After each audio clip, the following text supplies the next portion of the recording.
Salam, xoş gördük əziz dostlar. Bu verilişdə Azərbaycan futbolunda baş vermiş son bir həftədə ən maraqlı hadisələr və xəbərləri sizinlə bölüşəcəm. Mən videoya başlamamışdan öncə siz kanala abunə olun, videonu bəyənin, bizə dəstəyinizi davam etdirin. 7000 abunə yolunda inamlı addımla irəliləyirik. Başladıq. İlk maraqlı hadisə Qarabağ-Kəpəz oyunu ilə bağlıdır. Orada mübahisəli bir epizod var idi ki, Azərbaycan futbol mediasında, bir çox saytlarda bu xəbər yazıldı, çizildi. Maraqlı bir epizod var idi, hansı ki, hakim sarı kart vermişdi. Həmin epizodu siz məndən sağ tərəfdə görəcəksiniz.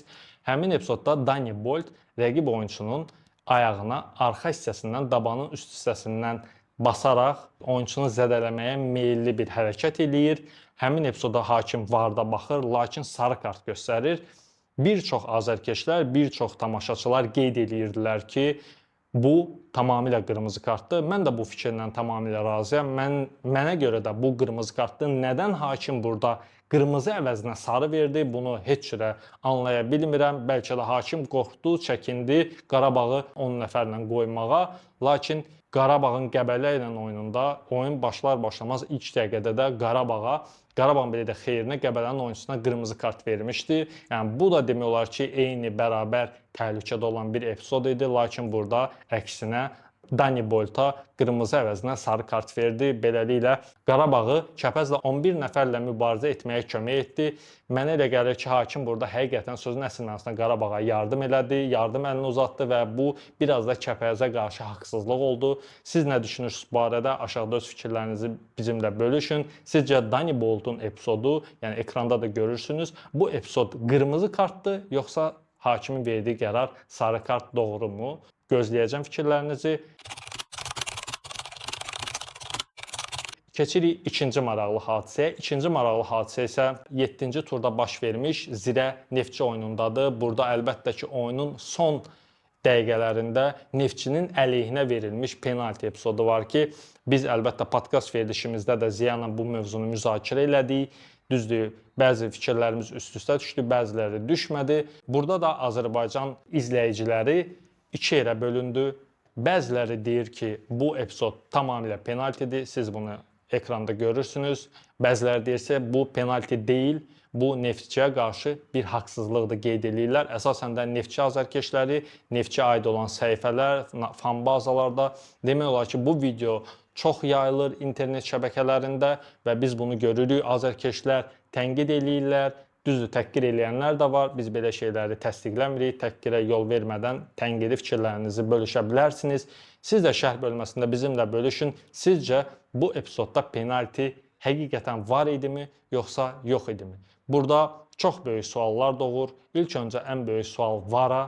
VAR-da görüntü demək olar ki, yox idi, keyfiyyətli bir görüntü yox idi. Uzaqdan bir görüntü verirlər hakimə, hakim baxır, başa düşmür, geri qayıdır, oyunçularla söhbət edir, gəlir, təzədən təkrar görüntü verirlər, yenə də hakim baxır, başa düşmür və bu dəqiqələrlə keçir. Hakim axırı öz qərarını dəyişir, penalti təyin edir. Düzdür, mənim şəxsi fikrimə qaldıqda bu tamamilə penalti deyil. Belə epizoda penalti vermək biraz futbol oyununa kölgə salmaq kimidir. Hər toxunuşuna penalti vermək düzgün deyil. Bu artıq dəfələrlə təkrar olunur Azərbaycan Peşəkar Futbol Liqasında. Yəni belə epizodlara penalti vermək düz deyil. Hakimlər Kamal Umudlu idi həmin oyunda. Kamal Umudlunun verdiyi bu qərar tamamilə məncə səhvdir. Bu mənim şəxsi fikrimdir. Bu subyektiv bir fikirdir. Siz nə düşünürsünüz bu epizod barəsində? Sizcə bu epizodda penalti var idimi? Aşağıda şərh bölməsində fikirlərinizi bizimlə bölüşün.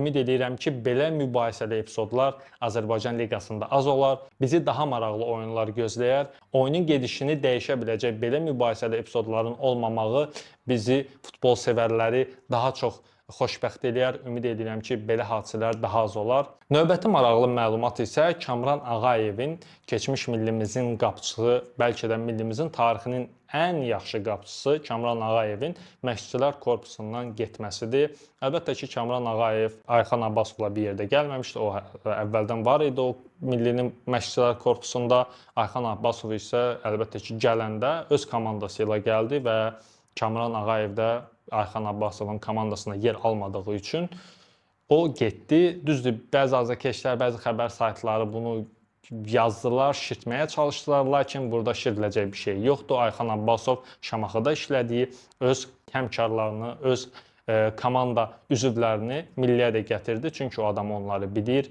Onlardan nə istədiyini bilir. Onlar da Ayxan Abbasovun onlardan nə istədiyini çox gözəl bilir.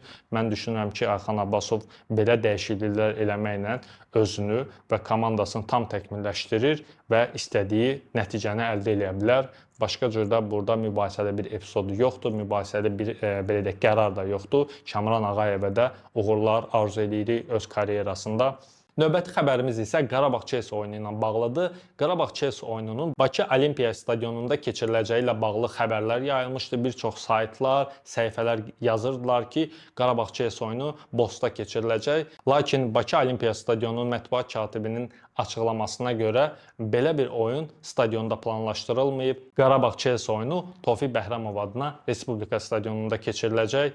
Növbəti maraqlı xəbərimiz isə Qarabağın qələbə qolunu vuran Adaydəndir. Adaydan jurnalistlər soruşublar ki, Bilbao'nun oyundan nə gözləyirsən? Aday deyir ki, biz Bilbao'dan 3 xalı qazana bilərik.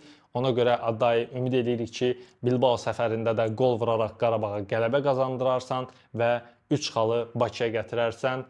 Növbəti pis xəbərimiz var ki, U17 millimiz Fransa ilə qarşılaşmada 8 top buraxaraq 8-0 hesabı ilə məğlub oldu. Ümid edirəm ki, əsas millimiz Fransadan 8 qol buraxmaz, bizi təəssüfləndirməz. Növbəti sevindirici xəbəri sizinlə bölüşmək istəyirəm. U15 millimizin oyunçusu Nazim Əliyev Serbiyanın ən yaxşı klublarından biri olan Crvena Zvezda klubu ilə rəsmi müqavilə imzalayıb. Nazim Əliyevi təbrik edirik, karyerasında ona uğurlar diləyirik. Ümid edirik ki, bizi Avropada çox yaxşı təmsil eləyər. Sağ olun və salamat qalın. Bu videonun da beləcə sonuna gəldik. Kanalımıza abunə olmağı unutmayın. Fikirlərinizi aşağıdakı şərh bölməsində bizimlə də bölüşün.